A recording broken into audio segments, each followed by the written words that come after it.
All right, good evening, everyone. Epic foreshadowing on that one. What I got going on? I got two of the baby bunches of quacking slappers. It's the one. The way I see it, if Yeah, I'm close to a Lebanon million. want the Hezbollah strongholds to get banned, they should have disarmed Hezbollah. But the way I see it, Hezbollah attacking Israel is the same as if a cartel was attacking us. Right, if there was some cartel in Mexico that was firing missiles into Texas, I would want to bomb the fuck out of them. And this is exactly the same idea, right? If the Mexican government couldn't do their job to suppress their cartel members from bombing Texans, then we're gonna have to do it, and it's gonna be a lot harder. That's how I stand here. All right, it's not my problem that Arabs haven't won a single war since like the 1100s. I'm not gonna sit here and make believe like the infinitely raped, like these absolute losers, these loser terrorists that are fucking pathetic and gay. All right, I'm not gonna cry when they die trying to kill other people. No, sorry, actually, I don't believe in your entire moral framing on any of this garbage. Your morality means nothing. Now, Iran has suspended all diplomatic communication and messages with the United States, according to the Iranian state media. The decision was reportedly due to Iranian opposition to the Israeli strikes against Hezbollah. Now, this is really interesting because for the last, 40 years, Iran was claiming that, we have nothing to do with Hezbollah. Hezbollah is just a terrorist organization. We have nothing to do with it. Turns out, not only does Iran fund Hezbollah, but Iran's peace treaty is apparently contingent on the fact that Hezbollah can continue to bomb Israel, but Israel's not allowed to bomb Hezbollah. Now, interestingly enough, Iran suspends negotiations with the United States, citing Israel's continued military operations in Lebanon, etc., etc. We'll see. This is crazy. Iran suspends talks, threatens direct war. All right, as far as I stand, they should have zero leverage. My geopolitical stance is actually, we gave them an option to make peace. If they don't want to take it, they're going to die. And since I am America first, we are going to bring the entire weight and hell upon their fucking faces, and it's going to suck for them. And it's really not my problem to be a humanitarian and worry about the absolute well-being of these Islamic regime dickheads that have been massacring their own people. Sorry, not going to be that guy. Now, Secretary Rubio is getting grilled today a little bit in Congress, and my guy was dropping bombs, literally and figuratively. It's been insane. This guy's so good. I also remind everybody the United States government is not a charity. That's right. We are not here to play social worker. We are here to win. That's what I like to hear. That's what I like to hear. My stance on warfare is very simple. I don't like to get involved in warfare, but once we're involved in warfare, I would like to win. I don't want, these guys we're literally up against a death cult. If these guys are going to be like, no, actually, you could just kill all of us. We don't mind. Okay, you're welcome. We'll send you to Allah. We'll make your trip faster. All right? Not my problem at that point. We are here to win on behalf of the American people and on behalf of the national interest. To win for our country, to win for the people of America, to win for the things that are important for our future. And that's what we exist to do. I also remind everybody the United States. It's based. Yes. Was dropping a nuclear bomb on Japan absolutely devastating? Devastating enough that we had to do it a second time? Yes. Did it end the war? Yes. Yes. Yes, it did. And I'm really sorry that it really affected a lot of people very negatively, but unfortunately we had to do it. Man, where have the testicles gone on our new generation of men? And everyone's sitting there crying about... Well, we got nothing going on here. All right, it's jumping off in here, guys. Absolutely miserable. She tried to get him with a gotcha. President Trump in Miami instead of accompanying Vice President Vance to Pakistan for negotiations. What party was I on? Secretary Rubio. You're 100% inaccurate and 100% wrong. Here's why. Get ready. One, the Vice President of the United States was there, and he wasn't confirmed by us, and he was elected by the American people. Okay? He is the second in line of the presidency of the United States. He was president. Mr. Witkoff is the president's envoy for negotiation for peace deals. Mr. Kushner is a private citizen that serves as an advisor on these functions. They were the team that we sent to Pakistan. I was not at a party. Where I was is next to the president. Because in the midst of those negotiations, I was in communications with them. And in fact, I think there is media reporting from that evening on how multiple occasions... Nothing. I came back out and spoke to the president. Do I have anything in here? On that evening, I spoke I got a bunch of shit that needs to be packaged.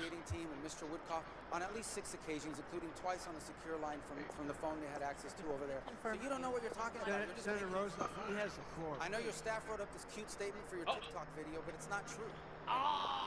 Just the ultimate burn. I know your staff wrote up this cute script. You'll get a TikTok. Oh, you were at a party when we were negotiating. It's a lie. Yeah, she looked really bad there. Senator Booker also tried to get him with a gotcha. Also looked like a complete fucking retard. And now we're begging to get back into a deal that you all We're not trashed in begging. the first place. There's no one begging. I don't know. Clearly, this is a Senator shameless- Booker, your time's up. But can I just- Rubio, since he's I do want to calling, address you some of these can points respond. because they go to the heart of the matter. No one's begging for anything here. The Iranians might be begging because their economy's losing hundreds of millions of dollars a day. That they're That's our blockade, ladies and gentlemen. And that's honestly why I don't mind the blockade. I don't mind the ceasefire. Because as long as the ceasefire exists, they lose $500 million a day because they can't actually export any oil, which is basically their only way of survival. It's their entire economy. God didn't bless them with high IQs, but God blessed them to be on top of a lot of oil. That's the only way they survive. They export terrorism and oil. It's the only things they know how to do. If not for the blockade, I would be totally against the ceasefire. I'd say the war needs to end one way or another. Either you bomb the fuck out of them or you leave. I don't believe in like infinite, stretched out ceasefires that do nothing. But this is a ceasefire that's actually crippling their economy. They are begging for the ceasefire to end because they want the war to end. They're losing. Understand, Iran had street protests going on before all of this started. All of those factors, economic factors in Iran, are far worse today than they were 6 months ago when those protests were happening. They have hyperinflation, their currency's completely devalued, they're struggling to make payroll for their government workers. Iran is in a very serious situation, and if it was up Did we do that? Oh, you shouldn't have. to the political class there, and I understand everybody there is sort of radical in some way, but if it was up to the people that actually like go to elections and wear the suits and you see on TV, they'd probably make a deal tomorrow. It's the issue they're facing is that the supreme leader and the IRGC Corps are a little bit more immune from those pressures until they can be convinced otherwise, and I think that's the direction that they're moving in, because the reality I don't know where you're getting this perception that Iran is stronger. Iran has no navy left. They've lost a substantial percentage of their defense industrial base. That Iran has lost a substantial percentage of their missile launches, and their economy is far worse today, and I mean far worse today, than it was 6 to 9 months ago. And they are looking at hundreds of millions of dollars of reconstruction costs just to get to where they were 6 months ago. Brutal. It's absolutely brutal. And he's completely right about this. Now, just to understand what Hezbollah has been doing, this is strange. This isn't an Israeli. This is a Fox News anchor. Every single one of these is a red alert that a rocket is coming to your location and you have 30 seconds to hide in a bunker. Okay, just understand it. Just understand what you have to deal with living next to Hezbollah, because apparently that's a major talking point right now. Iran called off all negotiations with the U.S., claiming that it's because they're killing terrorists in Hezbollah. Last night, 11 p.m., U.S. forces intercepted 2 Iranian ballistic missiles targeting American forces. Oh, you got shit, huh? You made me to come out here for nothing, huh? immediately defeated, and no Dick. personnel were armed, thank God. We are absolutely and factually not only superior to them, militarily and intellectually and technologically, but Allah decided that we were going to kill all of your leaders. All your pedophile leaders are going to die. It sucks, actually, for you. Not for us. For us, it's really awesome. For you, it really sucks. Breaking the IRGC issued evacuation notice to civilians in northern Israel. Now, for the record, this is the Iranian regime claiming that they are controlling Hezbollah that's firing missiles into northern Israel. I cannot see You mean that they are actually anything on that road, man. Holy crap. the entire region? You mean that when Hezbollah murdered 240 of our Marines in Beirut, it was at the behest of these retards that we are currently killing? How long till my Wow, deliveries that's get here? horrible, isn't it? Now, President Trump stopped the fighting between Israel and Like Hezbollah. 2 minutes? and I said think that I can Iran wait talks it are out. Continuing rather than stopping. Now, the way this went down was a little bit You know what? controversial. I could Before probably- getting too deep into the chaos, free cash was promised to me 3,000 years ago. One thing I recently added to my daily routine is using free cash for a few minutes here and there. If I'm gonna play games as a time sponge, I might as well make some money out of it. Free cash is a fun and easy way to earn real money by doing simple tasks while already on your phone. Play games, complete surveys, do simple tasks, and turn your bathroom break into an investment. I've been enjoying playing Call to Dragons on Free Cash, a high payout strategy-based building game.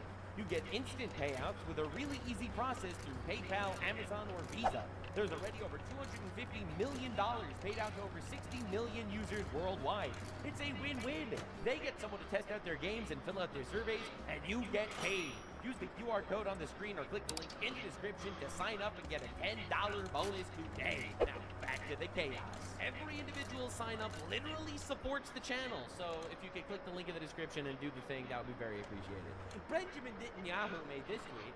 Tonight I spoke with President Trump, told him that if Hezbollah does not cease attacking our cities and citizens, Israel will attack terror targets in Beirut. This stance of ours remains unchanged. In parallel, the IDF will continue to operate as planned in southern Lebanon, and I hope you're ready for the truth nuke. All right. Trump says, all right. So that's what Netanyahu says about Trump. Trump says about Netanyahu.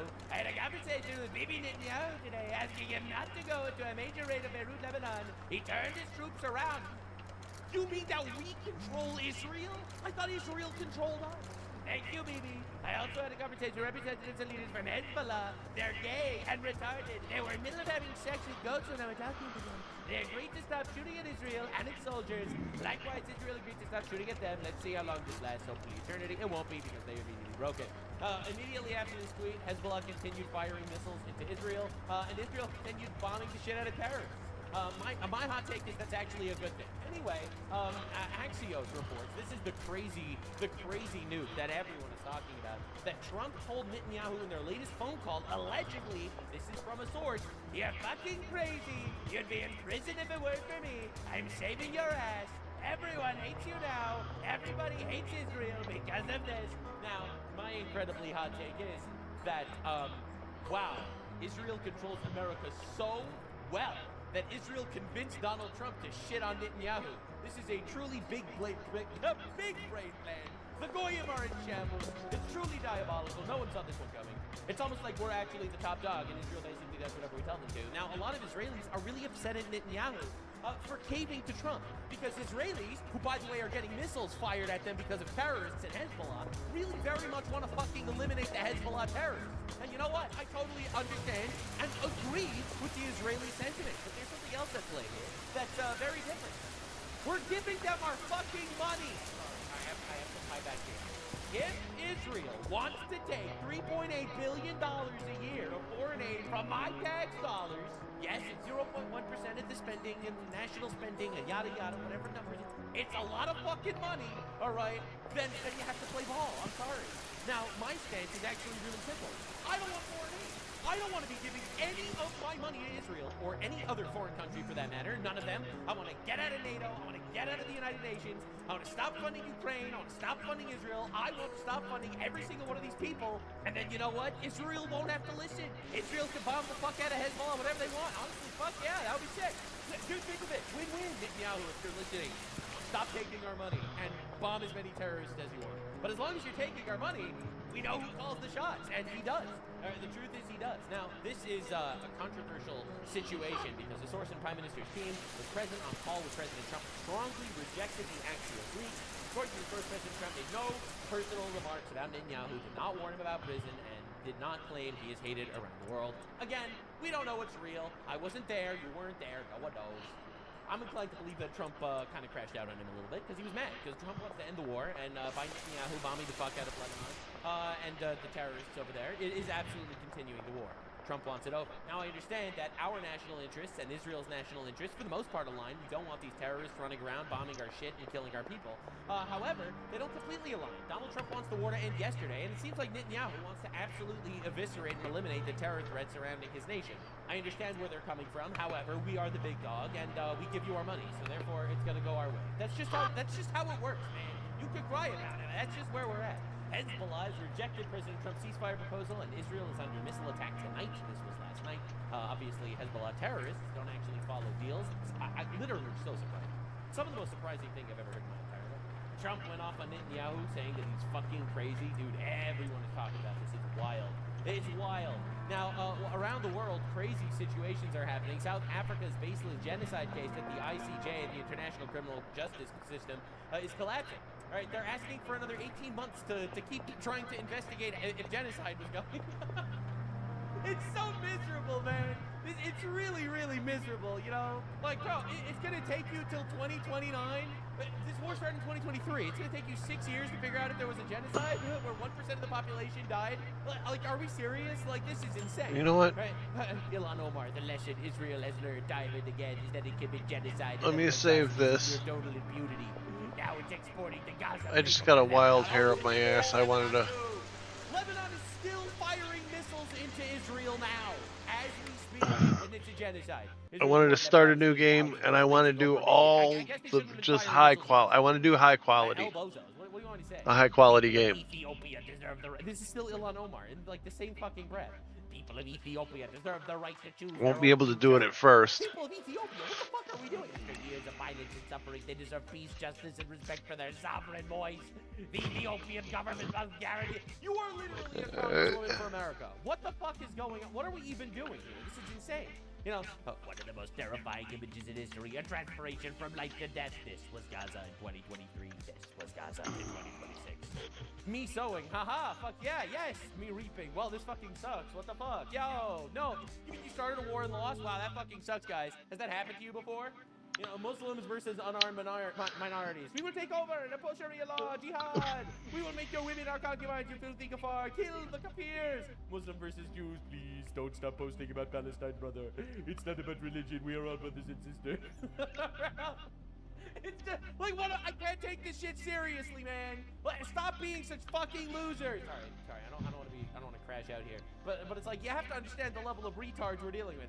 War and displacement in Gaza are fueling a rise in early marriage. That means raping children, by the way. I can't believe the Jews are forcing the Muslims to rape children across the entire Middle East. I'm shocked and appalled. Damn those Jews tricking Muslims into raping their own children. Honestly shocking.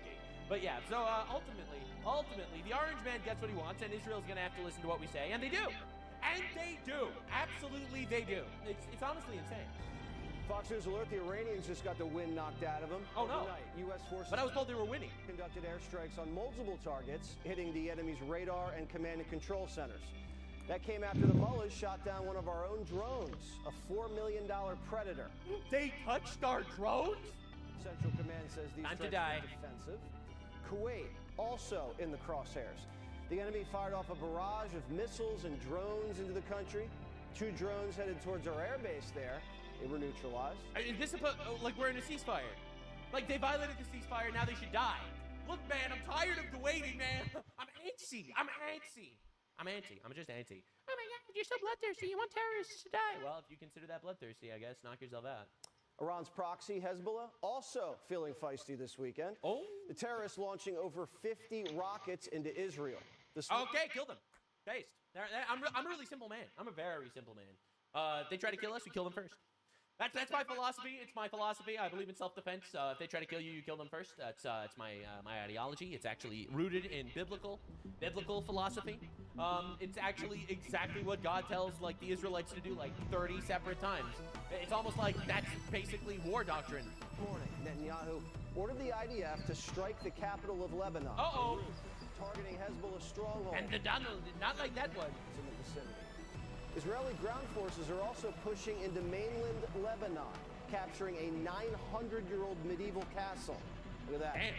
This is their deepest military incursion into the country in over... Damn, guess they shouldn't have been firing missiles or something. That's crazy. Oh, they fucked around and they were like, whoa! They were like, whoa. Bro, people are not serious. There are not serious people in the commentary space being like, I can't believe Israel is taking areas. Literally fucking cry about it. Literally cry about it. They fucked around and they found out. What do you want? Them reaping. Wow, this is amazing. Them sowing. Oh, this sucks. 25 years. Trump not that happy about Israel. More True. Trump wants the war to end, and Israel's not helping in that regard. on that in a sec. But the Iranians are calling this a ceasefire violation. And they said they were Yes, it's a ceasefire violation when you fight back after Hezbollah fired missiles at you. suspending negotiations and vowing Okay, to block the strait. They've been trying to do that very poorly.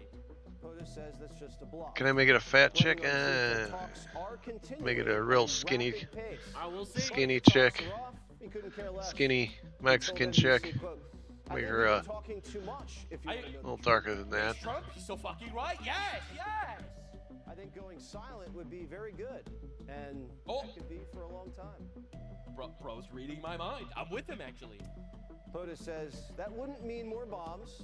We'd just go silent and let the blockade work its magic. That works for me, too. I'm good with that, too. Let them gargle in their own blood, actually. That's sick, too. CENTCOM says the blockades turned around 121 ships. W. And U.S. officials tell the New York Times that the U.S. military has been quietly guiding ships through the strait.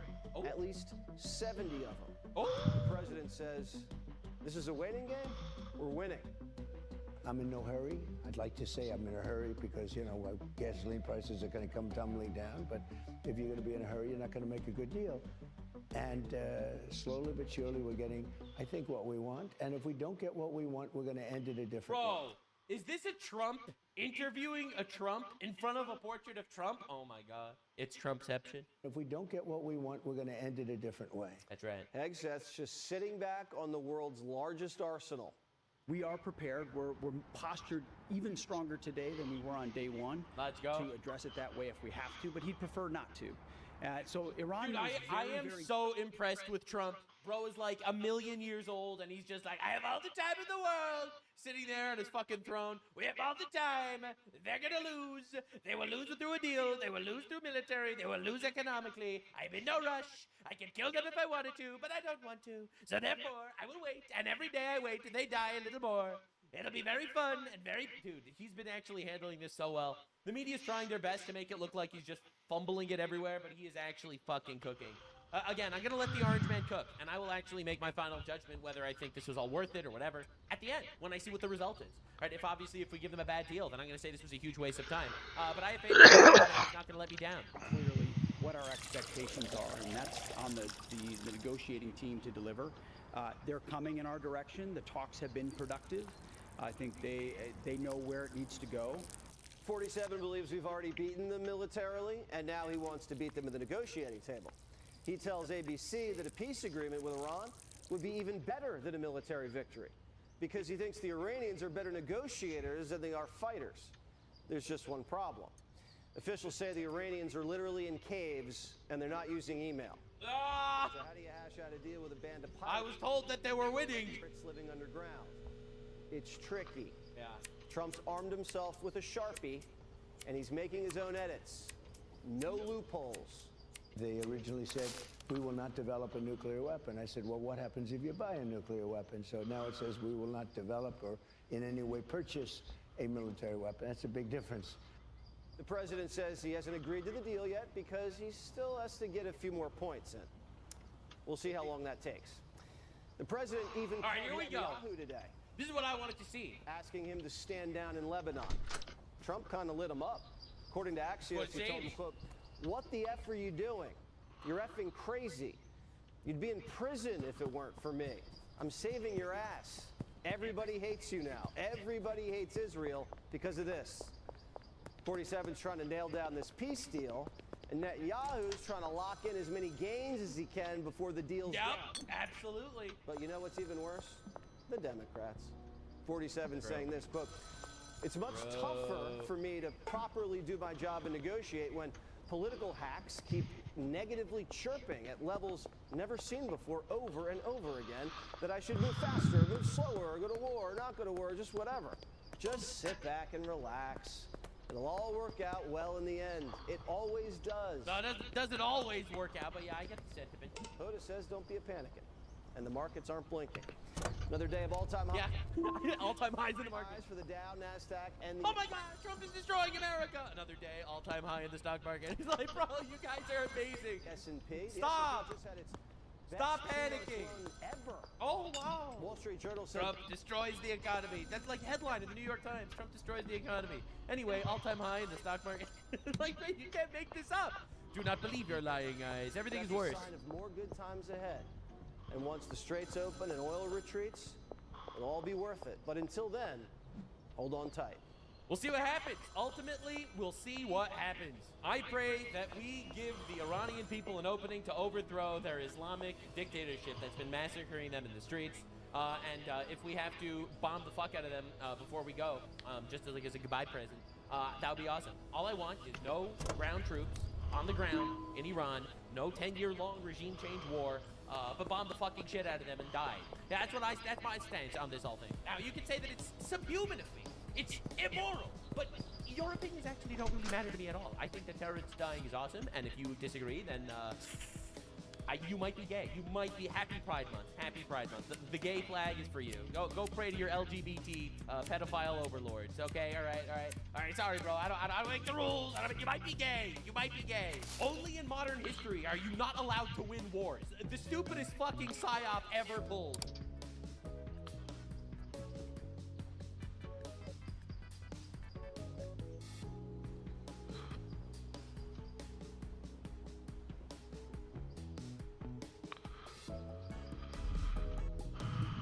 1962.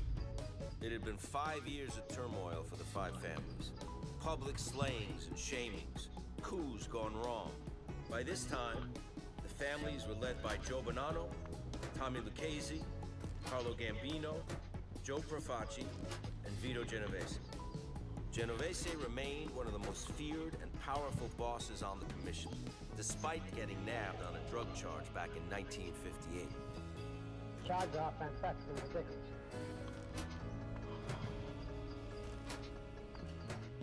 While in prison in Atlanta, Vito Genovese feared that a member of his own family, who was also serving a lengthy sentence, might be tempted to flip and turn state's evidence, to betray Omerta.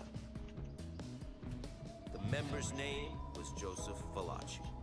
Joe Valachi was a two-bit hood in the Genovese family, and he got arrested on a drug charge, and it wound up that he was in the same prison in Atlanta with Vito Genovese.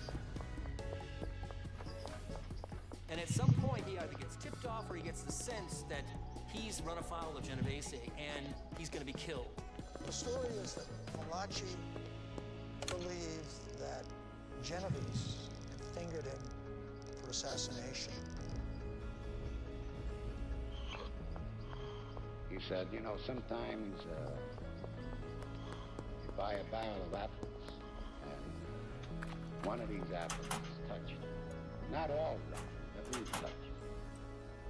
He said, that has to be removed. Oh, he'll touch the rest of the apples. Grabbed my hand and he gave me a kiss. This is a suspicious kiss. The kiss of death. Valachi suspected that he was going to be set up for murder, and he suspected one guy in particular was supposed to kill him. I made one lap. He yarded about, I say, 4 block long.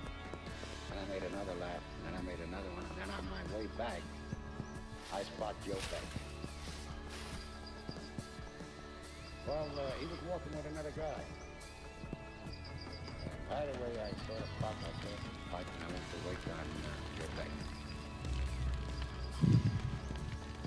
I hit him on the head, pipe, very hard.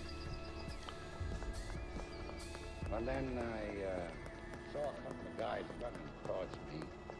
They made about 2 attempts before the officer came. See?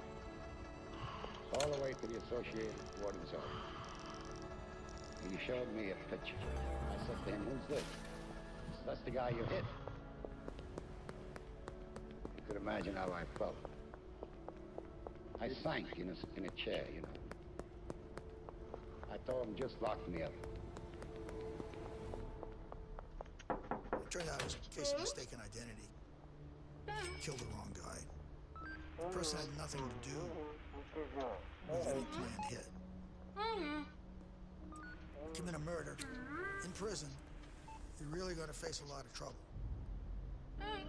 And so he goes to the authorities and says, in exchange for protection and keeping myself alive, I'm willing to talk. And so the FBI takes him in, they interview him, and before long, he is before a congressional committee. The story of Joseph Valachi's testimony today before Senator McClellan's investigating subcommittee.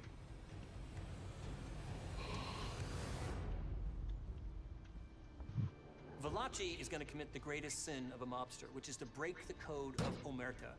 Omerta is the code of silence. We do not talk to the law. We do not talk to outsiders. All of our business is private.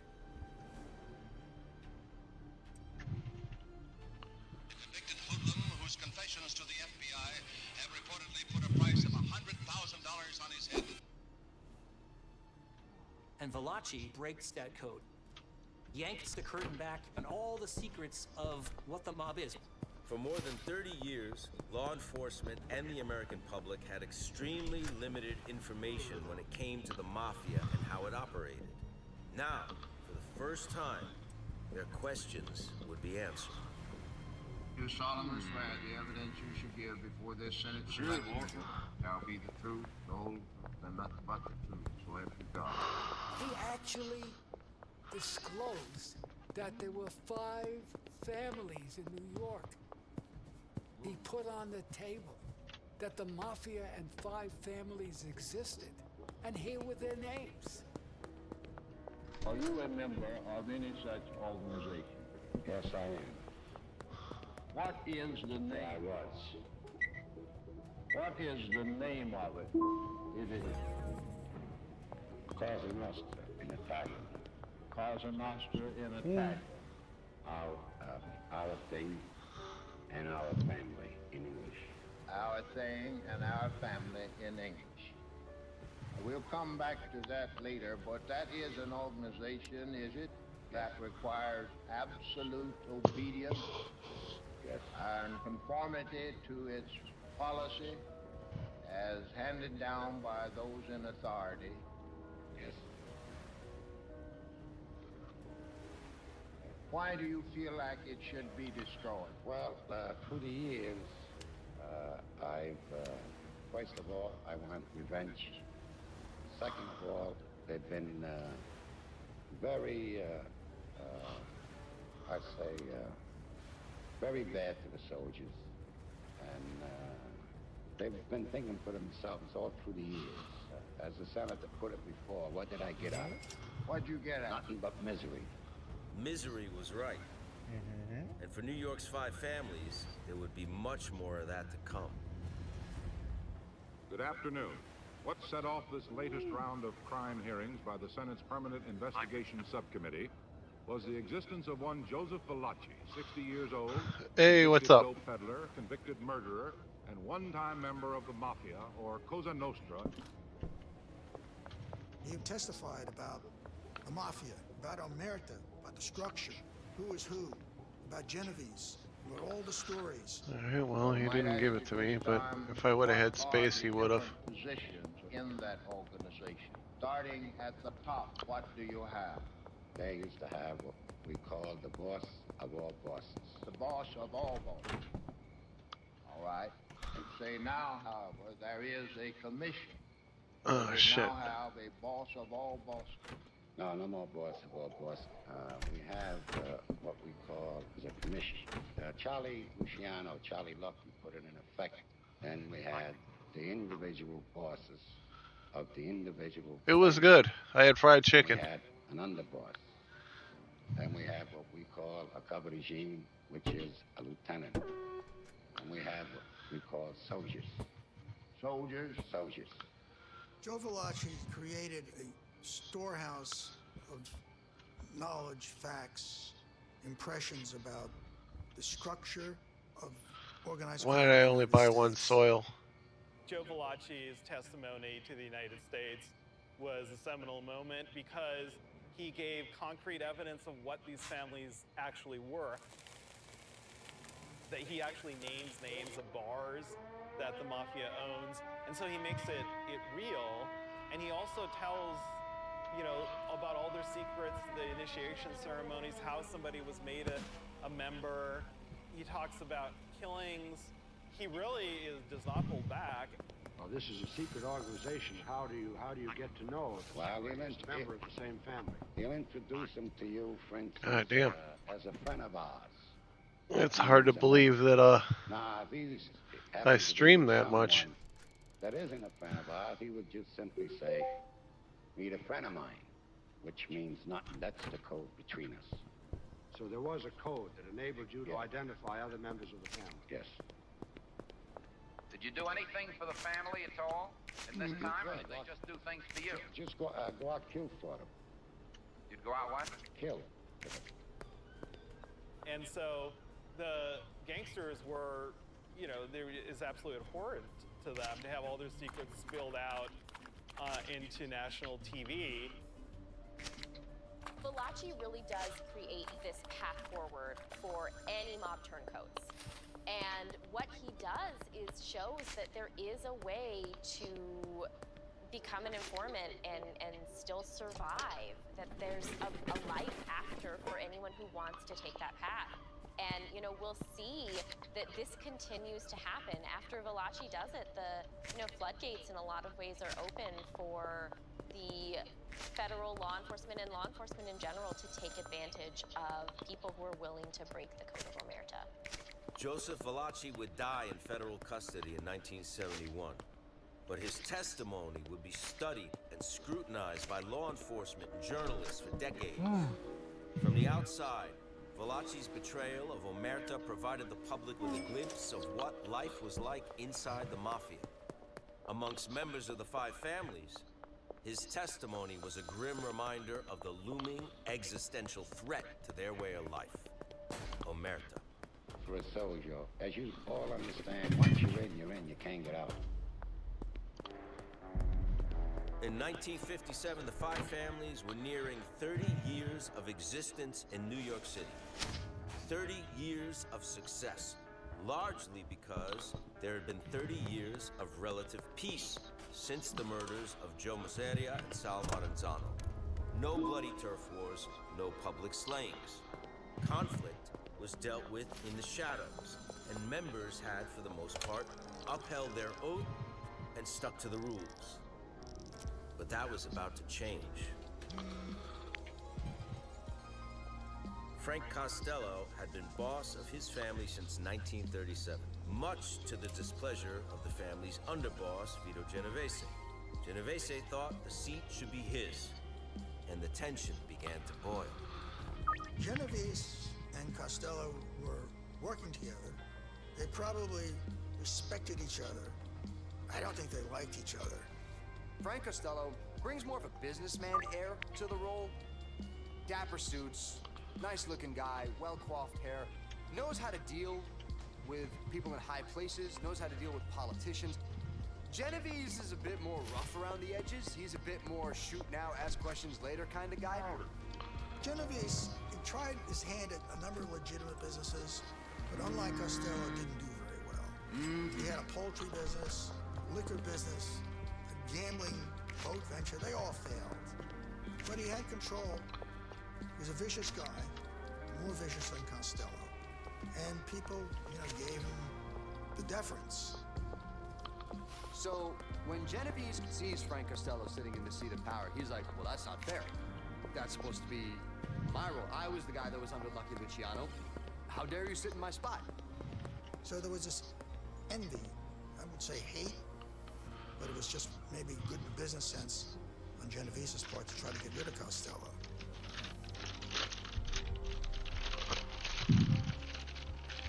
Frank Costello was having a dinner and coffee at some Upper East Side restaurants not far from his home on Central Park West. And he had to go back home. He got into the door of the apartment building and heard famously, "Frank, this is for you." Frank turned his head.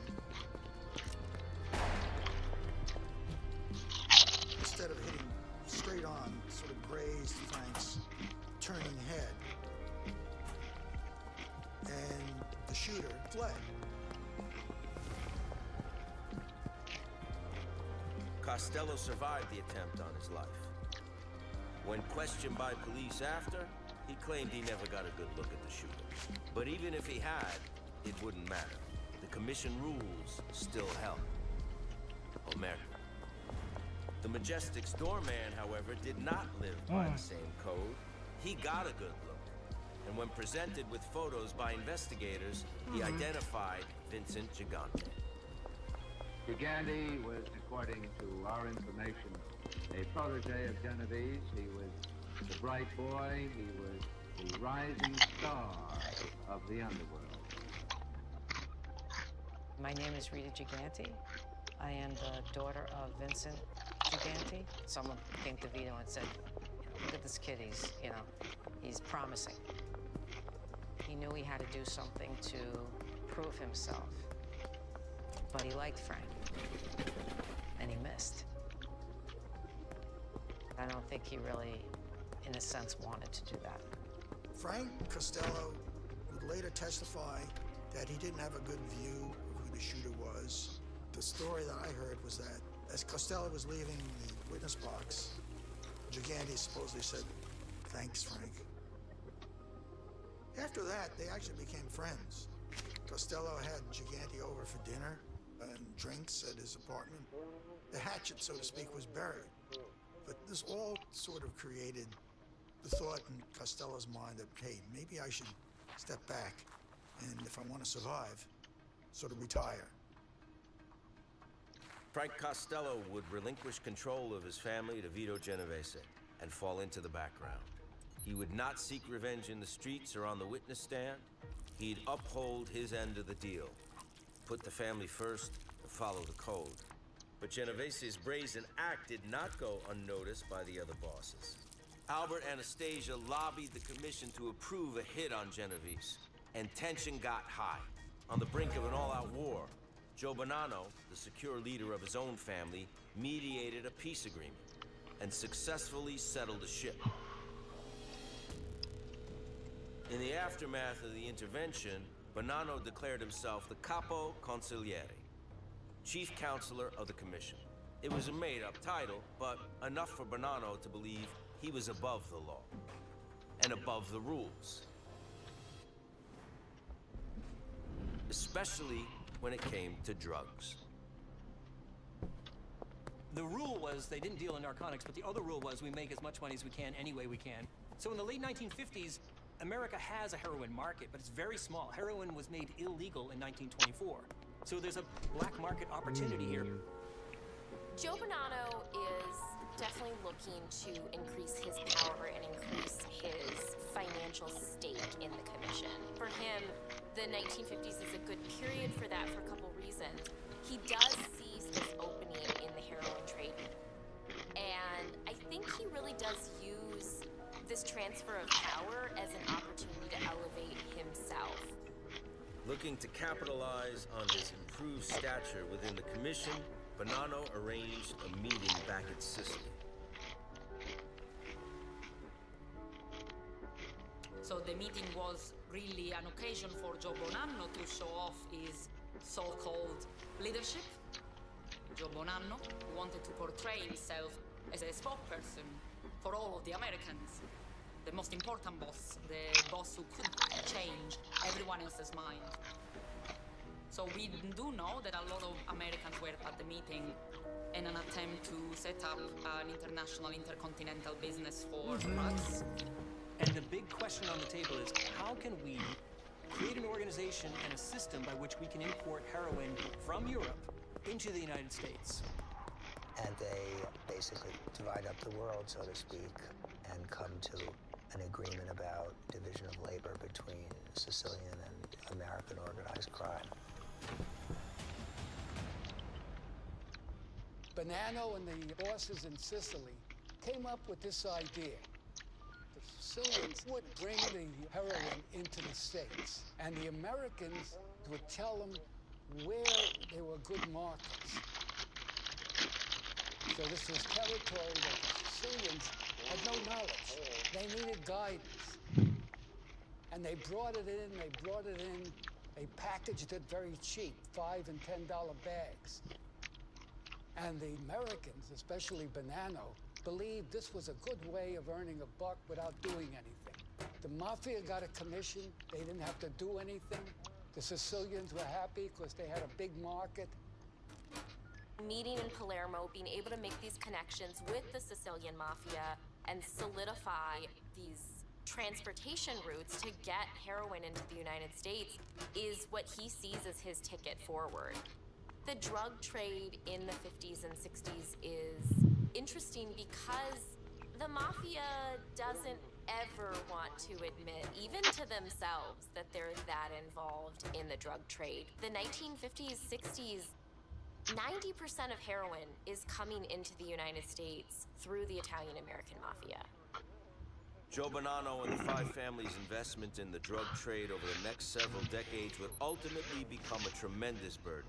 Members would choose to overlook the threat of law enforcement in favor of increased profits, a decision that would kill their organization from inside out, while devastating cities throughout the United States. With this new flow of heroin onto the streets of America, Americans are going to take up heroin in a big way. The most grievous sin that the mafia in America committed is the damage that it did to the big cities. There was no heroin in Harlem. There was no heroin in the Lower East Side or in Brooklyn. And what it did was it destroyed the inner cities. And it's a sin that's still with us today. To the naked eye, Joe Colombo was a businessman, an organizer, a public figure. But beneath the surface, he continued to lead one of New York's most powerful crime families, and he was sworn to a code of secrecy. A code that, if threatened, could cost him his life. As Joe Colombo's public exposure increased, the other bosses looked on uneasily. At the time, Carlo Gambino was the most tenured and respected boss in New York. Gambino and his allies in the Lucchese family had enthusiastically supported Colombo's Civil Rights League in the beginning. But word on the street was that the bosses were having second thoughts, that all the publicity was doing more harm than good. But Colombo was unperturbed. By this point, Joseph Colombo had been boss of a mafia family for 7 years. He had come to power at the end of the Gallo-Profaci War, time of great conflict and uncertainty within the family. But he had successfully steadied the ship. It may have been his strong leadership qualities, or perhaps the fact that the family's biggest troublemaker, Joey Gallo, was stuck in jail. That was about to change, however. Crazy Joe would soon be back on the street, which meant trouble for Joe Colombo. While Joe Colombo and his league members prepared for their biggest rally yet, the Gallo crew down on President Street had other plans.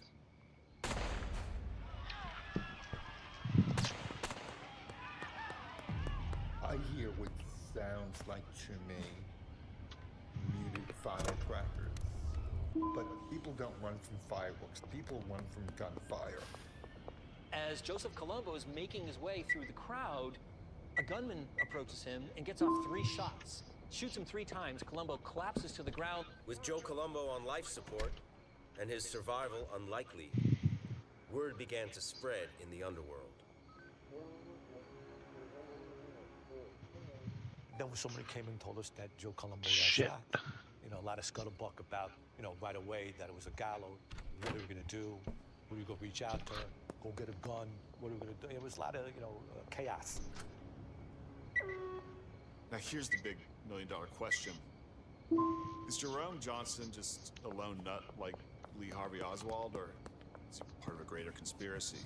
This is, of course, what the mob thinks. And if there's anyone who they can look at and say is responsible for hiring Jerome Johnson to kill Joe Colombo, it's Crazy Joe Gallo.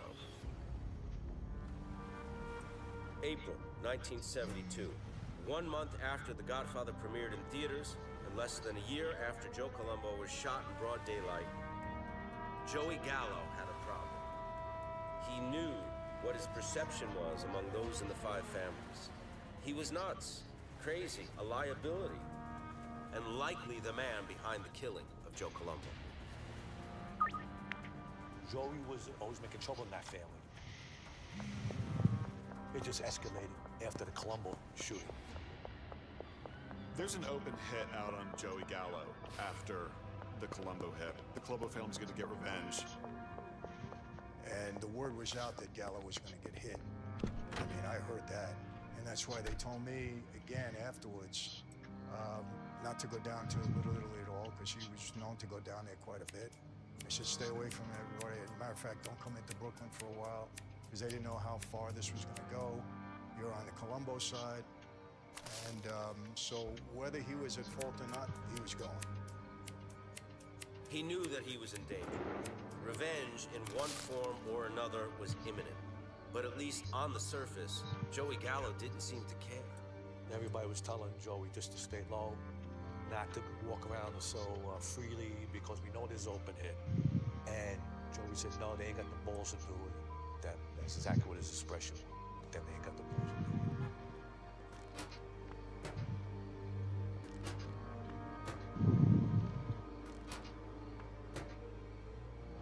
So Joey Gallo is basically walking around the streets of New York. He's kind of the Walking Dead. At the same time, in the wake of the Godfather movies, he's become a celebrity because the Godfather's a hit.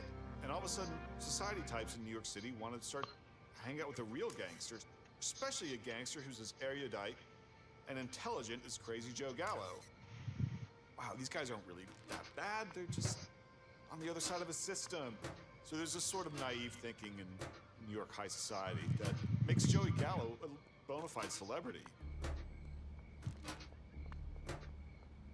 Joey, would just disappear. He was running around the village, sightseeing, having coffee, talking to people. He would talk to anybody. He would just go up to you, hey, hello, hey, I'm Joey. He was very inquisitive that way and wanted to walk around and smell the roses, have a drink. Walk around and do what he wanted. He wasn't afraid. Now the problem is that you can't really be a media celebrity like Joey Gallo and still be in the mafia.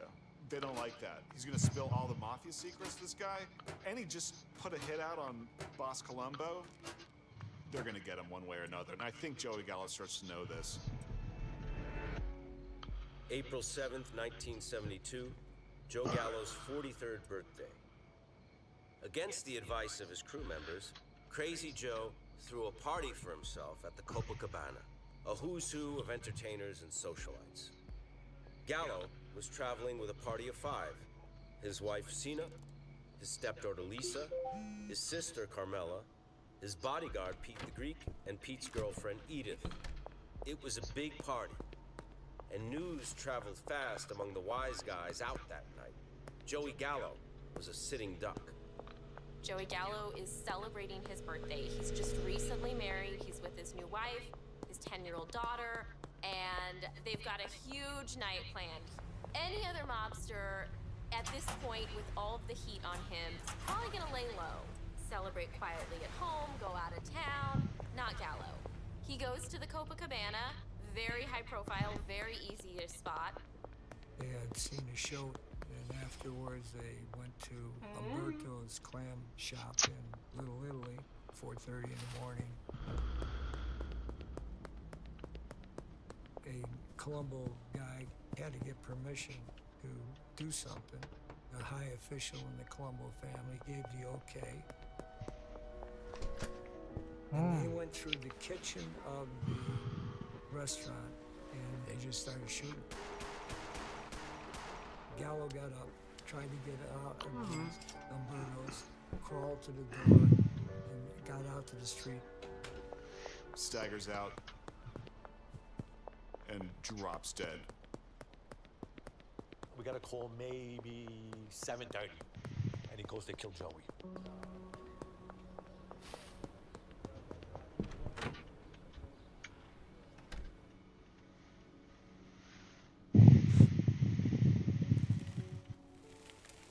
At about 5:30 this morning, the best that we can determine at the moment, an unidentified male walked in the side door, fired some shots, and then ran from the premises. Joe Gallo is dead. DOA at Beekman Downtown Hospital. A man walked in from the back door, and he walked up the side of the table. He fired 3 shots. He hit Joe twice, and he hit his bodyguard, Pete the Greek, 1 time. No one knew really nothing until Pete the Greek got out of hospital. Pete the Greek was bodyguarding Joe that night, and Pete got shot in the ass, got arrested, but he went to the hospital, made bail, and got called right down to President Street. Who shot Joey? Pete the Greek turned around and said, the Sonny Pinto did. When you have that breakdown in the official rules of the mafia, it's easier to let anything slide. Instead of doing something in a way that's not going to affect the family, this is now just commonplace. You can kill someone in front of their wife and child, and that's an accepted part of doing business with the mob. The period of the 1970s, the continued violence that we see in New York, in a lot of ways becomes the undoing of these traditional mafia families.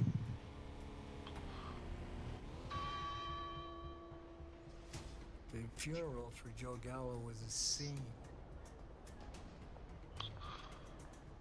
His sister roared out on the church steps in New York City would run red with blood over what happened to her brother. God damn. A lot of people were hurting. A lot of people were mad. Joey was loved in the neighborhood. He was very generous. He was liked, Joey.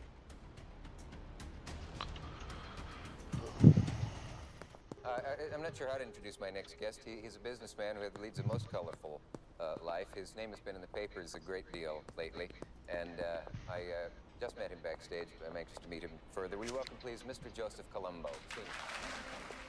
In the spring of 1971, Joseph Colombo was the reputed boss of one of New York's 5 mafia families, a title other men had held before.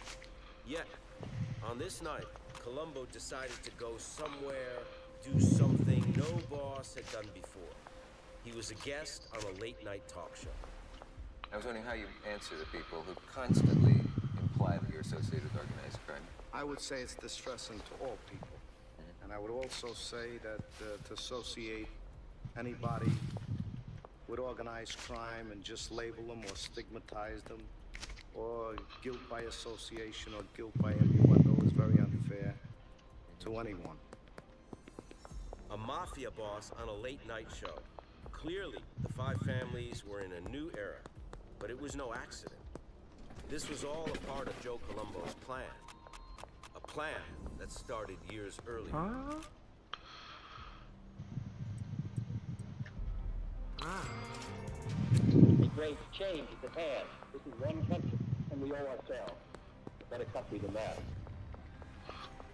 The 1960s is a tumultuous decade, to say the very least. There are all kinds of social movements taking place, principally the civil rights movement, where African Americans are demanding equality and full inclusion in American society.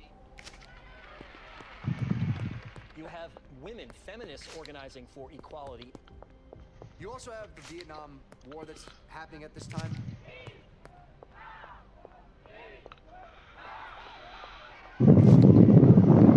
All of these things lead to a lot of Americans during this era no longer trusting the government. At the same time, the 5 families, the core of the American mafia, was in the midst of its own period of change. By 1963, 4 of the 5 original bosses were dead. And for the first time, one of New York's 5 families would be led by an American mafioso, Joseph Colombo. In the early 60s, there was a deal where Joe Colombo, he was on a hit squad to go after Carlo Gambino.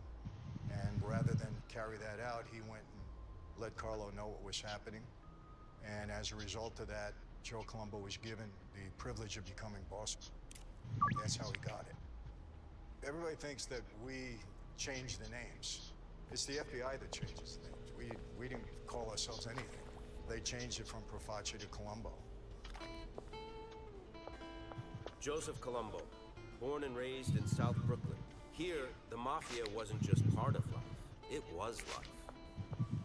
Colombo's father, Anthony, was a made man in the Profaci family. When Joe was 14, Anthony was found murdered in a car less than 2 miles from their home.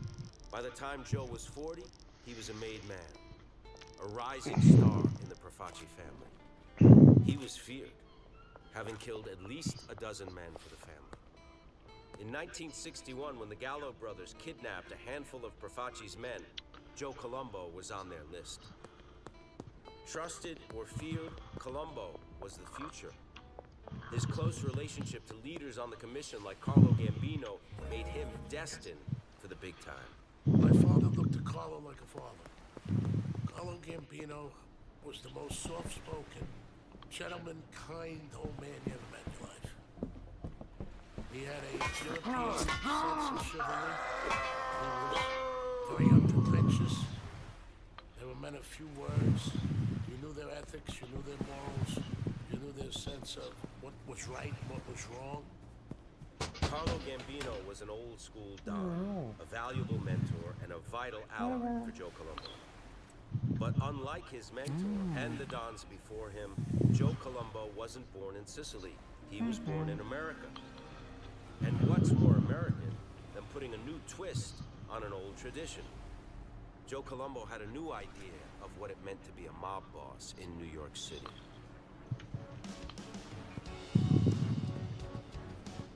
My name is Joe Colombo. I should be treated the same as anybody else. Joe Colombo is just a much more sensible gangster. He's got a funeral parlor. He's got a car dealership. If someone wants to talk business in the cop shop, he's just saying, I'm just showing the guy a car. He's very business-oriented. Joe Colombo was totally innovative about how he wanted to operate. He didn't escape from the media. He welcomed the media. The reality is that Joe Colombo is still running these extortion rackets. His family is still involved in all of these traditional racketeering operations that the family has always participated in.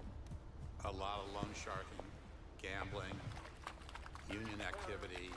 He, strangely enough, had his own gambling operation that he ran, which was very rare for the top guy. Usually the underlings are doing all that, but he actually ran it. He was feared because of his past history of being a hitman, a murder-for-hire guy. He was very confident, as most hitmen are, always well-dressed, boastful. And they have to make bosses for wherever they need scapegoats. I happen to be one of the scapegoats. As Colombo rose in stature in the criminal underworld, investigators began to take note. All of the federal focus on the Italian-American mafia specifically does sort of give law enforcement this carte blanche to focus on Italian-American men. And even though there's mobsters of all ilks, there is this hyper-focus on the Italian-American mafia. The Justice Department began to send strike forces into various cities to attack organized crime. Many Italian Americans began to protest that Italian Americans were being singled out and that they were being harassed, that even their families had not escaped the prying of the FBI. In the 1960s, Congress empowered the Justice Department, the FBI, federal law enforcement agencies to get court orders to authorize the electronic surveillance on telephones and placing bugs in premises where there were conversations about criminal activity ongoing. Title III of the 1968 Crime Control Act allowed law enforcement to more aggressively surveil New York City's mob families, and the Colombo family in particular. Those around Colombo, like his underboss Sonny Francis, were under constant watch. My dad was the underboss of the Colombo family back in the 60s, a very powerful position. This man is John Sonny Francis. Francis, who has been arrested countless times, was described as a rising young lieutenant in the Brooklyn Mafia and one of the most dangerous mobsters in the country. And my dad was extremely high profile in terms of media attention, law enforcement investigations. And he was arrested several times, indicted several times in the state of New York. So we had law enforcement around us all the time. They all had cars parked around our house, 24 hours a day, 7 days a week. These women are the wives, sisters, and friends of the Colombo and Francis families. All of them claim the FBI is harassing their families. Oh, you must be Joe Colombo's sister. Well, we want to get to your brother. Why? Why do you want to get to my brother? Well, we're going to put him away. I grew up hating the police, hated law enforcement, hated the government. You know, I always saw them as harassing my dad, harassing my family. We were all in a car with seven children, and they said, "Go ahead, Sonny, do something to me." And the other one pulled a gun out of his pocket and Hey, said, Pete, "Go ahead, I'm looking for you. dying to do it." Look up, Pete. Hey, Pete. Where you going, Pete? Place of business. They get me upset because they sit in front of my house. They bother my husband. Disrespectful at wakes, weddings, name it, they did it. There is no such thing as a mafia. I'm supposed to be the sister of the biggest mafia in New York. I don't know what the word means. People want to know this about Joe Colombo? No. What they want to know about Joe Colombo, he's gangster. He's connected with every dirty thing there is. We, the family, know he isn't.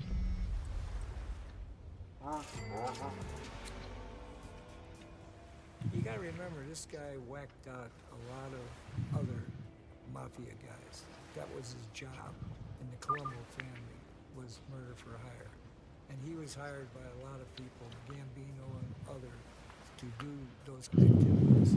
He was a tough guy, and he was a fighter, and he wanted to fight back, and the investigative activity involving the Colombo family was pretty intense. They had a very strong squad, and it was a natural instinct. He saw the FBI coming at his family, and he fought back. If there was one characteristic, one universal instinct of all men in the mafia, it was to protect their families at all costs. To defend when necessary. Joe Colombo was no different.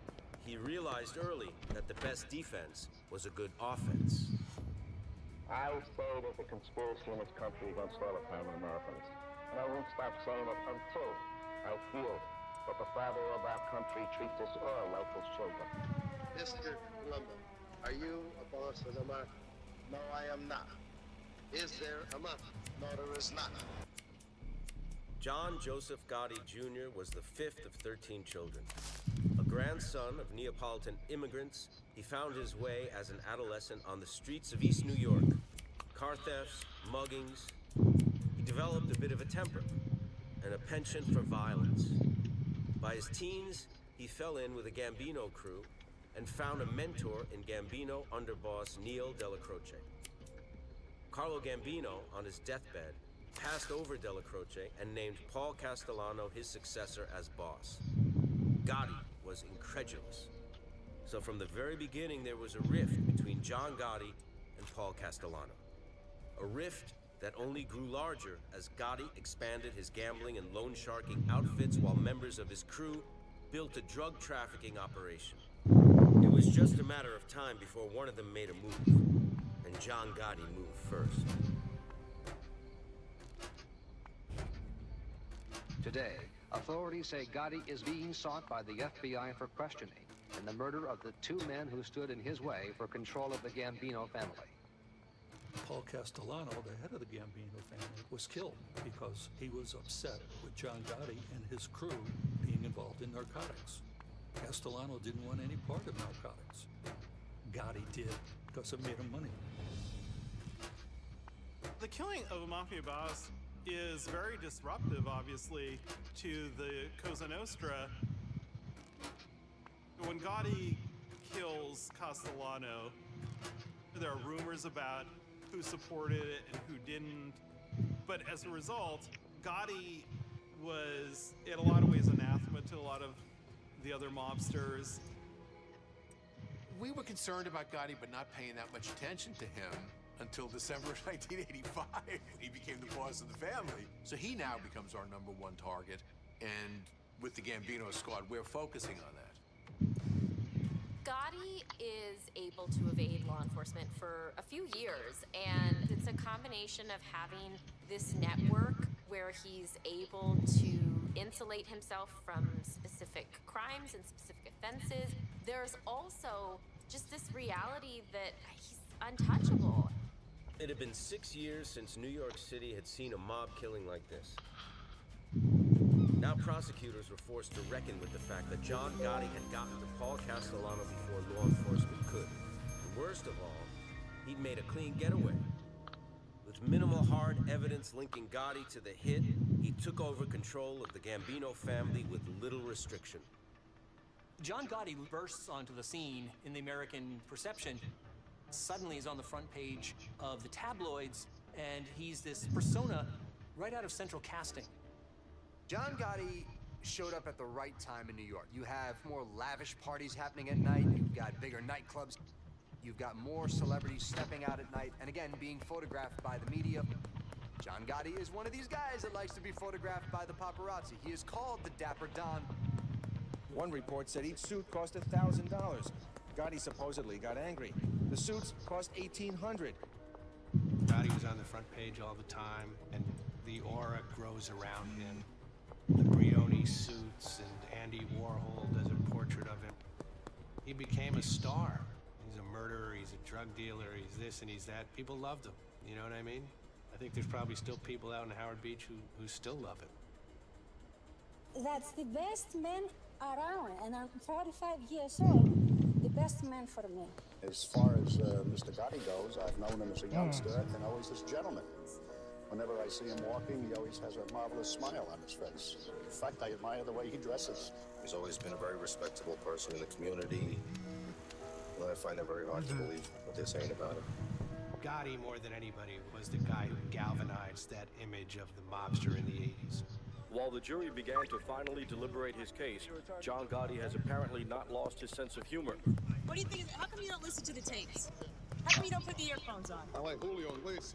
His contemporaries, however, knew that public displays of wealth and arrogance led to indictments and violence. It was another breach of their code. So while Gotti made headlines, members of other families watched begrudgingly from the shadows, namely his old ally from the Bonanno family, underboss Joseph Messino. Messino and Gotti lived close together in the Howard Beach area, heavily residential, heavily Italian-American, and not far from JFK Airport, which explains some of the mob activities. It's an area with teachers, lawyers, and of course, infamously known for some of the mob characters who've lived there, among them being Joe Messino and John Gotti. They helped each other. Gotti's people helped Messino when they took care of the three captains. Helped them dispose of the bodies. But I don't think Gotti and Messino liked each other. Joe Messino wanted to be the quiet Don. He did not want to have anybody know who he was. He didn't want anybody focusing on him. When he became the real full-time acknowledged boss, that's how he ran his family. He was really the antithesis of Gotti. Messino felt that Gotti was not doing the right thing by the mob, they're being too showy. And Gotti didn't think highly of Messino. He thought of him as a guy that was really under his thumb. Over time, they became antagonistic. Through the 1990s, with most of the commission leadership in prison, New York's mob families scratched and clawed to keep money coming in. They worked in conjunction with one another to bleed money out of the most lucrative targets in New York City. The major mob racket in New York is extorting money from legitimate businesses. And this is commonly called the mob tax. The 80s and the 90s are the height of this mob tax period.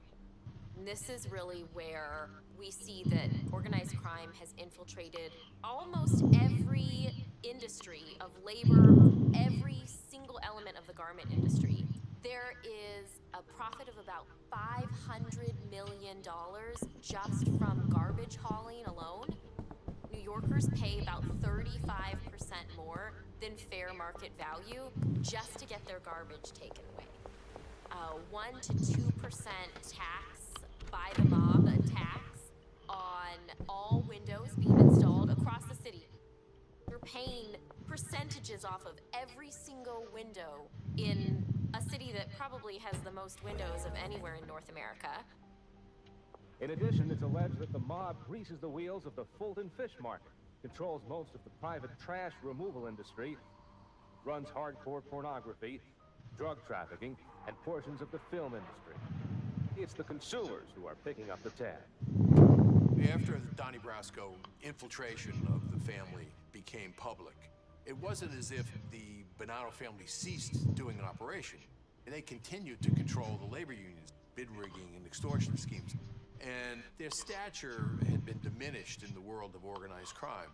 As a result, they were not able to participate in some of these large-scale schemes that the other four families participated in. Since they got locked out of the more lucrative and more sophisticated operations, they became involved in other things. They accelerated their involvement with narcotics. They were sort of pioneers in getting into Wall Street. They do whatever works. The Post was the perfect example of targets of opportunity. One of the Mafia's most successful ploys was the no-show job. The family would muscle control over a union or legitimate business and give high-ranking members of the family a job. A job with a good salary, a job with benefits, a job that they didn't even have to show up for. Richard Cantarella, a captain in the Bonanno family, held one of these union jobs at the New York Post, one of the most circulated daily tabloids in New York City. When I got involved, I had a no-show job and nobody was going to say anything because of who I was. I was a tailman on a truck. That means I didn't do the driving, because if you are the driver, there's no way you could not show up. So I was the tailman, and at the end of the week, I took care of the driver. I did very well. I was getting paid. There's always gambling going on. So if that was going on by somebody in the Post, they'd have to give up a piece of that money, or we're not going to allow you to do it. Any gambling, any stealing, any lending of money, we had to get a piece of it. And I always managed to stay on the books someplace. Now I'm on Social Security. At that point, I got involved in taking over one of the parking lots in the Marine and Aviation. In New York, parking is a commodity. Parking was big. Parking lots would be a good opportunity for organized crime, especially back in the 80s and the 90s, because there was less electronic bookkeeping, as it were. But back then, it was largely a cash business. Not all of it makes it to the accounting books, so that you don't have to pay taxes on all of it. So a lot of it goes right into your pocket. It's a hard thing to audit when you don't have the controls of how many cars are going in, how many cars are going out. From nothing, I wound up with 22 locations. I wound up having a home built. Parking was very good to me. Richard Cantarella was bringing in serious money for the Bonanno family and building a comfortable life for his nuclear family out in Staten Island. For Richard's son, Paul, the riches that the life provided were too good to pass up. As a kid, they always knew it was Richie's son, and I always got respect. Instead of going to summer camp, I would want to go with my father to Manhattan, and I would go with him to the parking lot and the newsstand, and then from there we would work our way to Mulberry Street. There was all business, restaurants, parking lots, you know, big Mercedes, always dressed nice. I just saw the respect on the block, you know, and who doesn't want to be like that? It was the greatest thing you could see. I just was so loyal to them, and I looked up to them that whatever they wanted me to do, I would do. And so they decided to bring me in. I got made. Me and Sal became very close. Actually, probably closer my son was to Sal Vitale. He's the one who promoted me to make my son. He said, why don't you put your son's name in? It wound up being in my mother's basement. Joe Messina was there, Sal Vitale, Frankie, you know, my father. I don't even mind me. That was the problem. I was selling them empty bags. Pretty much explained that it's a brotherhood. And then they explained a couple of the rules. You don't pick up your hands to any maid guys. And you don't fool around with anybody's wife. That's your father, you know, Joe Messina now. You know, any problems, you go to him. Joe was a real deal. You know who he was. And my father always taught me, you don't ask any questions, you do what he asks. You don't do anything behind his back, and you don't have to worry. You know, people went missing and you didn't ask a question.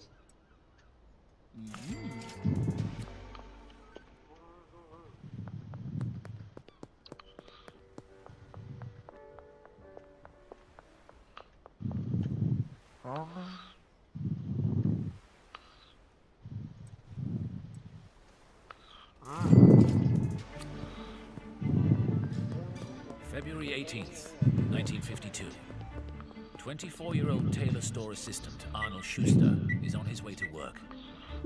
As he goes to catch the subway, he sees a familiar face. He looks over at a guy, and he looks again, and he realizes the man is the infamous bank robber Willie Sutton. After a bold prison escape, Willie Sutton is on the loose. Schuster, the law-abiding citizen, decides to do his bit for society. Arnold followed him and then called police. Sutton is quickly arrested and sent back to prison. Schuster's courageous actions turn him into an instant celebrity. He's on all the talk shows. He's in all the newspapers with his picture. The country has fallen in love with Arnold Schuster, but not everyone sees him as a hero, especially New York mafia boss Albert Anastasia. In Anastasia's book, calling the cops on someone makes you a rat, and ratting is the worst crime of all. Anastasia sees this Schuster, and he's mad. He's a rat. He hates rats, and he's infuriated by it. Anastasia's wrath is not to be taken lightly. A ruthless and volatile killer. When Anastasia is mad, he strikes out. So even though this guy was just enjoying his 15 minutes of fame, Anastasia puts a hit on the kid.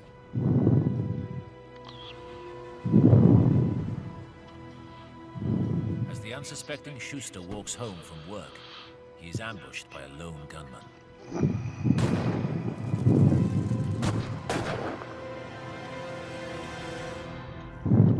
2 bullets, 1 in each eye, 1 in the groin. Signs of a mob hit. But in the end, this killing would mark the beginning of Anastasia's own downfall.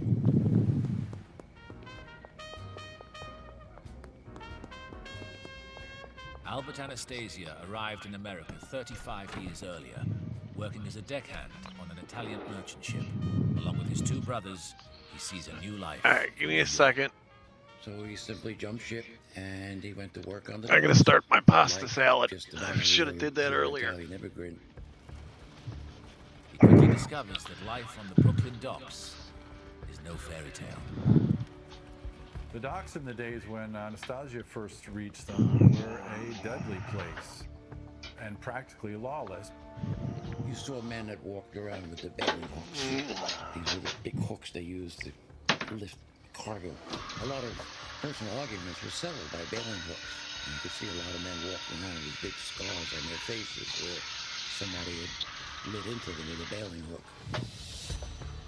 In no time at all, the strapping teenage Anastasia establishes himself as a feared figure in this violent arena. He was a strong guy. He had enormous hands for his size. They were like steel. If he hit you, you knew it wasn't unusual for 1 punch from him to break one of your bones.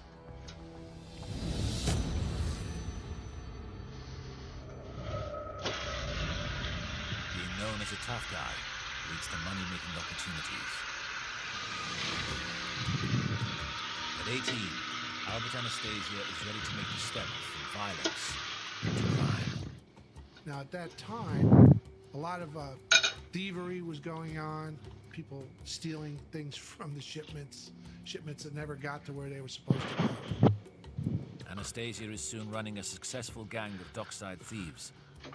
But his success brings him into competition with a rival on the Brooklyn docks. A man by the name of Joe Torino.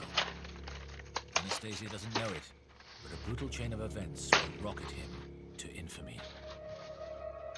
As far as Torino is concerned, if Anastasia wants to operate on his docks, he'll have to pay for the privilege. He wants a piece of the action. Anastasia has decided that he won't let anyone extort money from him.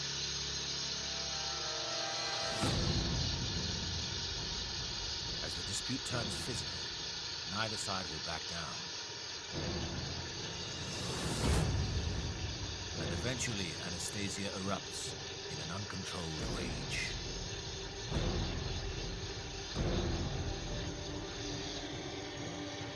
In front of witnesses, Anastasia beats Torino to death. Killing was not that uncommon on the Brooklyn waterfront in those violent days, but not that kind of killing. And this is what's stuck in their minds, and every single one of them mentioned it to the police. Albert liked it.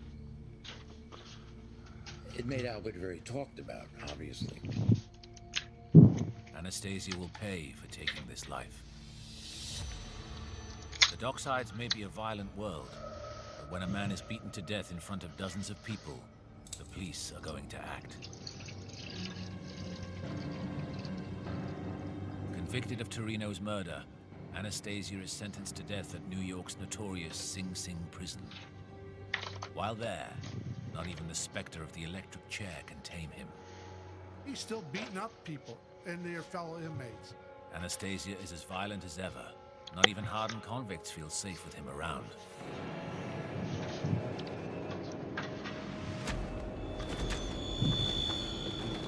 But for once, Anastasia's violent and vicious reputation will work to his advantage when one of his outbursts is noticed by a particular inmate.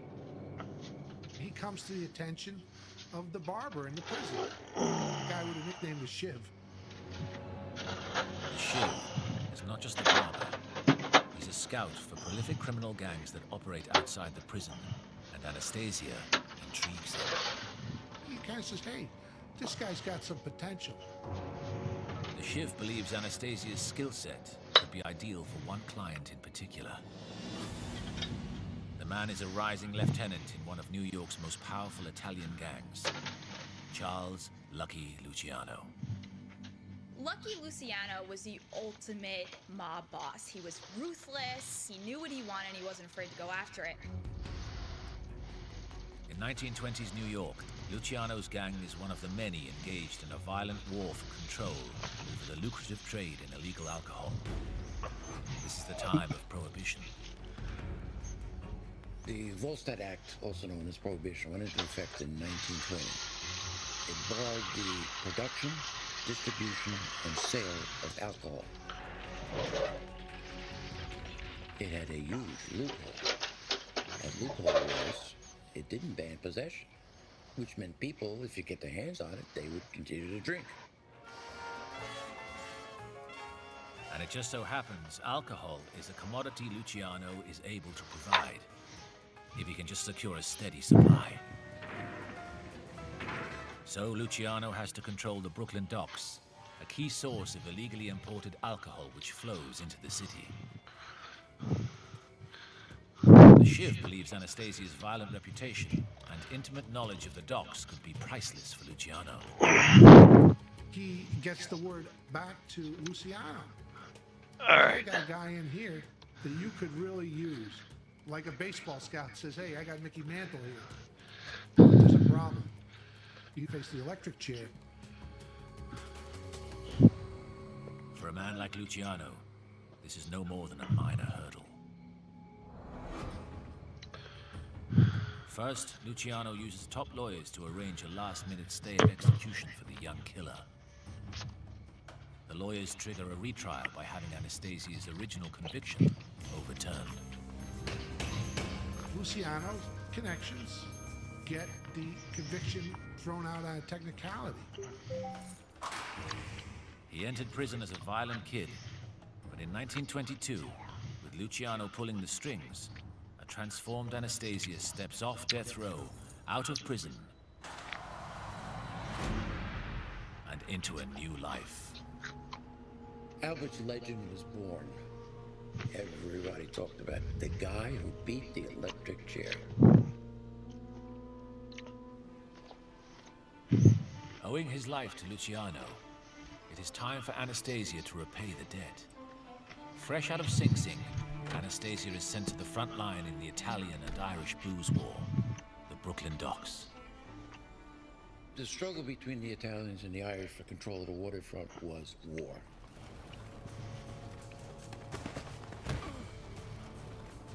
And I mean war.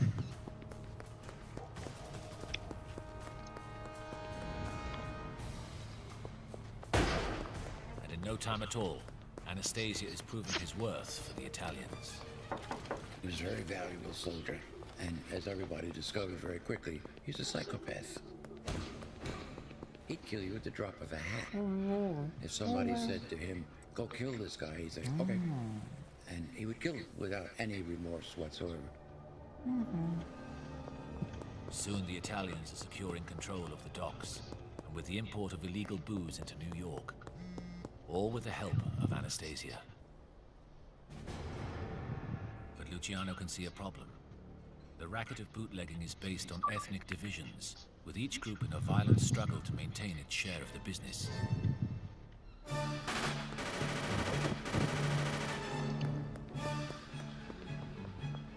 You've got this almost military-like conflict, which is just unprecedented and completely sort of freaking people out. With bodies littering the streets, the gang wars were becoming a scandal, drawing attention from the police and hitting profits. Luciano understood that violence was bad for business. Luciano envisions a better way. We're gonna cooperate. I don't care if he's Jewish. He doesn't care if I'm Italian. Guess what? See this dollar bill here?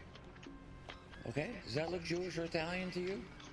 We sit down, we organize on a business-like basis, we assign territories, everybody is gonna get well. Not all the bosses saw things Luciano's way. It was a generational split. And the split was between the old-time bosses, who were still prisoners of the old ways, particularly Sicilians, who were very, very clannish.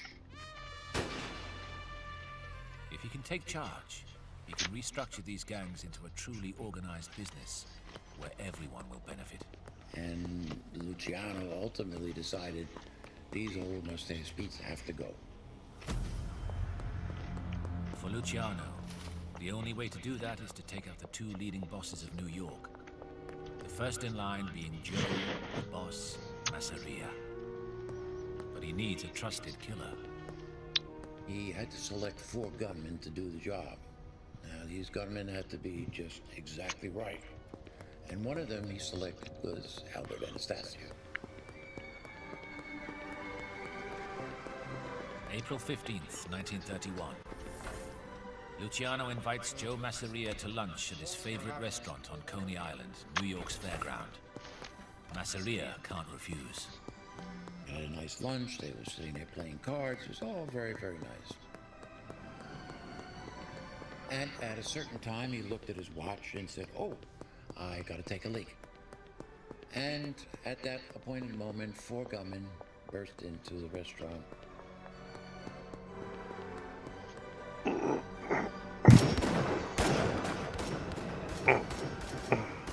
Anastasia, leading the hit squad, pulls the trigger with the death blow to the head. Luciano knows he's found the perfect hitman. Carrying that out established him in Luciano's eyes as someone who could be totally relied on.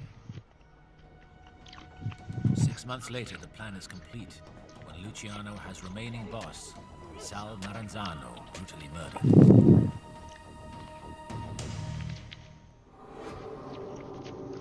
The coup d'etat complete, Luciano can now finally achieve a perfect criminal organization. And he knows exactly where Anastasia will fit in. But first, he divides the 5 boroughs of New York to be run by 5 crime families, who, along with the heads from Buffalo and Chicago, will meet in a group known as the Commission. What they did was take the old Sicilian mafia idea and meld it with American business method. It would be a nationwide combine run strictly as a business enterprise. The business would be crime. They would try to do everything in an organized, regulated way. Even murder. Luciano was not opposed to violence. If killings had to be committed, they would be committed. What he needs is a force that will police the mafia. So Luciano also creates a body that will kill on behalf of the Commission. It will become known as Murder Incorporated. He decided we needed a group of professional hitmen who could carry out whatever killings had to be done. And Luciano needs just the right person to run it. So who does he choose? None other than his favored killer, Albert Anastasia. Albert Anastasia was the perfect model. Within the mafia, Anastasia was recognized as a ruthless, unflinching killer. So with orders from the Commission, all future murders would be conducted by these professional killers. Hits are no longer personal vendettas, they are business. Luciano imposes strict rules that govern how Anastasia and Murder Incorporated should operate. One of the chief rules, thou shalt not kill a boss. That's a no-no. do not kill civilians. You don't kill policemen, journalists, judges, politicians, and prosecutors because of the intense reaction that those assassinations would cause. With these rules in mind, Anastasia is now set to kill whoever Luciano tells him to.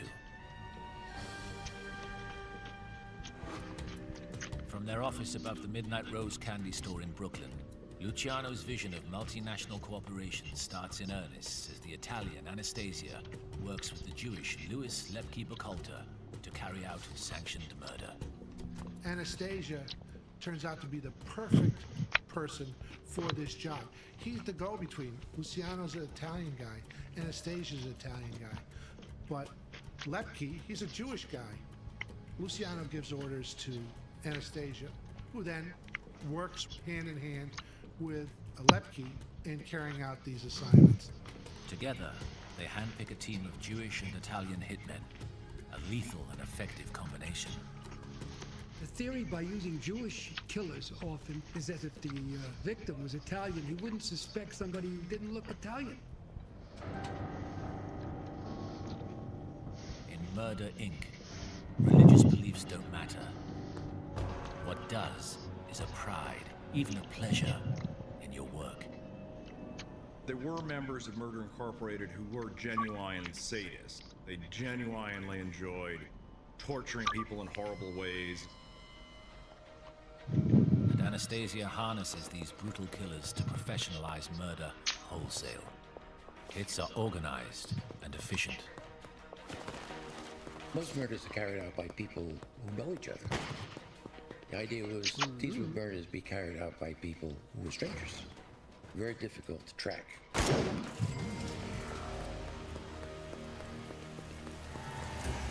with a new way of killing comes a whole new way of talking. A murder order was for a contract. Sometimes the body would be laying around for what they call the advertising budget. Somebody had stolen money, he'd be found his hands cut off. Somebody would talk too much, they have his tongue cut out.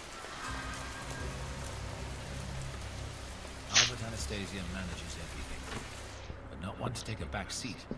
Anastasia is a hands-on kind of leader. Anastasia could have probably just said, you know what, here you go, kill this guy.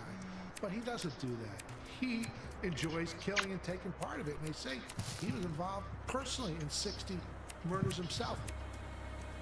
He was a guy that just could go out and kill. No compunction about it. But the Merchant of Death was a home-loving psychopath. They used to have a saying, there's the street devil and a house angel. And that basically is what it was. You know, he was one guy on the streets of Brooklyn. He was another guy at Fort Lee, New Jersey. He's married to Elsa, a Canadian immigrant, 16 years his junior, who loves him dearly. From 9 to 5, during his workday, he was out executing people. But then back home in New Jersey, he lived a pretty quiet life. So bizarre that somebody so ruthless and evil could go and be the ultimate family man after the workday. As the head of Murder Incorporated, life is good for Anastasia. Luciano's dream of the perfect criminal organization is becoming a reality. And Anastasia is at the heart of it. Bosses respected him. He had carried out their wishes too. But Anastasia's Murder Incorporated is fast becoming a victim of its own success. The New York Mafia's growing crime wave brings attention from the public and the police. They're trying to clean up the streets, and hotshot special prosecutor Thomas Dewey is leading the gang-busting assault. Top of his list is crime lord Charles Lucky Luciano, and Dewey has the mandate to get his man. He's probably the most powerful person in law enforcement, maybe even more than J. Edgar Hoover. He's focused on just these mobsters. He felt, quite rightly, that their power had grown to a point where it was a danger to the Republic, and he decided he was going to do something about it.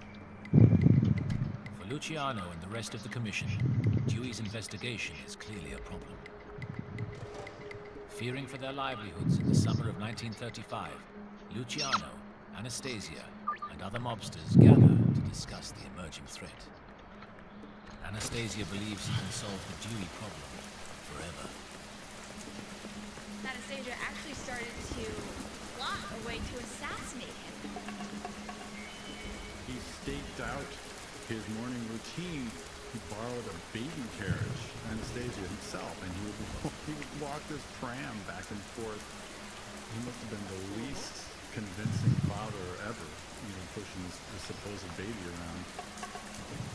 This raises alarm bells with the commission. They disagree, overruling Anastasia, reminding him of Luciano's rules. As soon as they found out what he was up to, they pulled him back and said, listen, we're going to leave Dewey alone. We're not going to go after him. Don't kill these people. Only one guy was crazy enough to think he could do it, and that was Anastasia. Unlike the commission, Anastasia doesn't see the bigger picture. If Thomas Dewey had been assassinated, it's almost guaranteed that the top-level mobsters in New York City at the time would face incredibly intense pressure from both, city, state, and federal authorities. Without knowing how close to death he was, Dewey and his team continue to pursue Luciano, who manages to shield all of his criminal activities from Dewey, apart from one. He gets lucky on, of all things, running a prostitution ring. He charges them with hundreds of counts, probably every sexual encounter. It's a trumped-up charge, but incredibly, it works. In June 1936, Luciano, the genius who created the modern mafia, is sentenced to a minimum of 30 years in prison. He achieved the conviction of Luciano, which was incredible. I mean, this was the rawhide master criminal, and somehow he went down.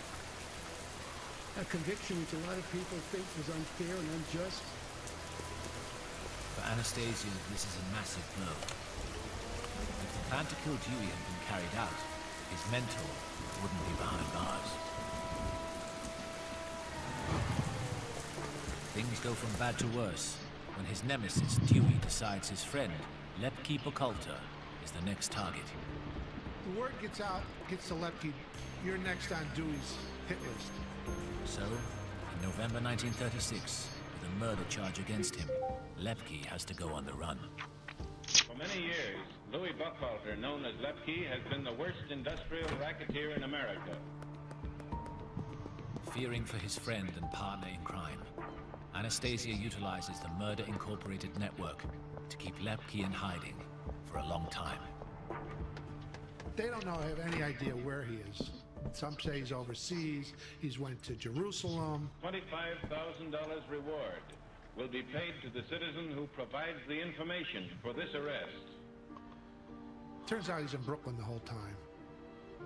Now Anastasia, fearing that Lepke could face a similar outcome to Luciano, takes matters into his own hands and sets about destroying Dewey's case.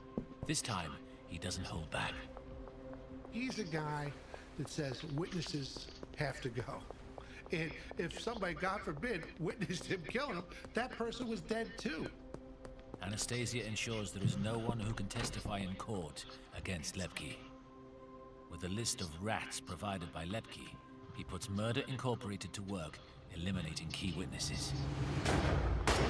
5 former Lepke associates have been shot, and 2 have disappeared. This fugitive must be found dead or alive.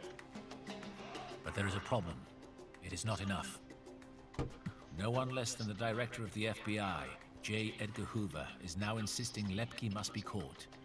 So Dewey's team turn up the pressure.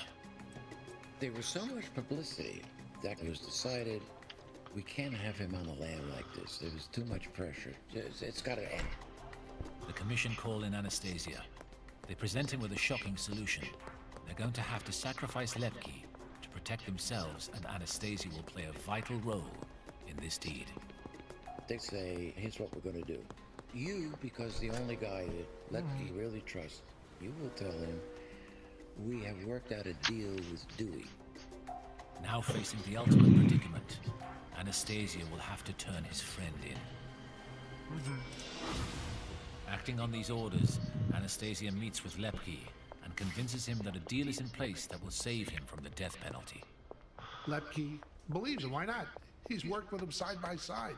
He's given him orders, seen him kill people. He has no reason to believe that Anastasia's going to lie to him.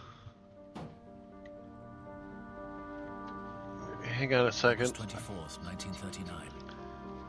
After an astonishing 3 years on the run, Anastasia drives the unsuspecting Lepke to a meeting with the FBI, where he believes he will turn himself over in exchange for leniency. You know what? I gotta go. I gotta go take care of something. His friend and partner I will see you guys in the morning. Well, if I come back soon enough, I will stream again. But right now, I'll just say, see you in the morning. 1944. I gotta. Lepke would become the only major mafia figure. I gotta take care of something. Executed by electric chair. The electric chair ends the career of gangster Louis Lepke Buchalter. Bud and Anastasia